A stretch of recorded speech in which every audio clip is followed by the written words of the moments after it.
If Caitlin Clark is the WNBA's golden ticket, then reality is about to hit like a brick wall. The moment she was eliminated from the playoffs, the numbers spoke volumes, and what they said was bleak. Viewership plummeted from 1.8 million to a shocking 161,000 without her on the court. That's not just a dip, that's a freefall.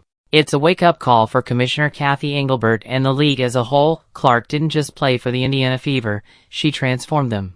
From an overlooked bottom feeder to a must-watch team selling out arenas and smashing TV ratings, she injected electricity into the WNBA. And the ripple effect was undeniable. Ticket sales exploded, merchandise flew off the shelves, and TV networks saw triple the usual numbers. She moved the entire league, but now that she's out, the cracks are impossible to ignore. Not a single remaining playoff game has drawn even 500,000 viewers. Arenas that were once buzzing with energy during Clark's games are suddenly half empty. The WNBA's over-reliance on one superstar is painfully clear. They bet everything on Caitlin, and now they're paying the price. Let's be clear, Clark didn't just break records in points, assists, and triple-doubles. She broke barriers. She brought in fans who had never watched a minute of women's basketball. Attendance jumped 156%.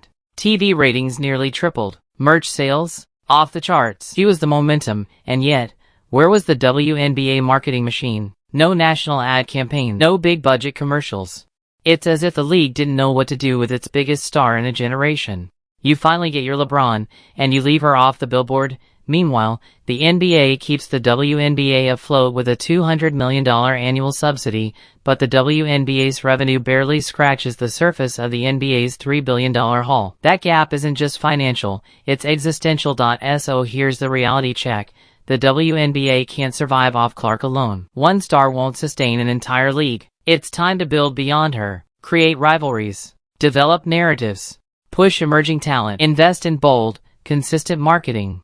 Turn games into must-see events whether Clark is playing or not, because right now, women's pro basketball is at a crossroads. If the league doesn't evolve fast, it risks sliding backward just when it finally had the world's attention. So let's talk. What's your game plan for saving the WNBA? How do you keep the momentum alive when the star... Obviously, a lot was made of this matchup between yourself and Diana Taurasi. I know she's one of your idols. How big is it for you to get a win here against her today? I'm just happy we guys got the win. What was the mindset going into this one to get a dub? I think we were just resilient. You know, when they punched us in the mouth, we always found a way to answer. I think people stepped up when their number was called and they were... To Smith.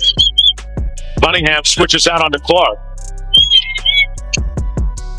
Sprays it out for three. Boston got it. Aaliyah Boston, you noted her improved. Cunningham tag. Mitchell. Foul and one! Mitchell classic that one. And a chance for Indiana to take the lead.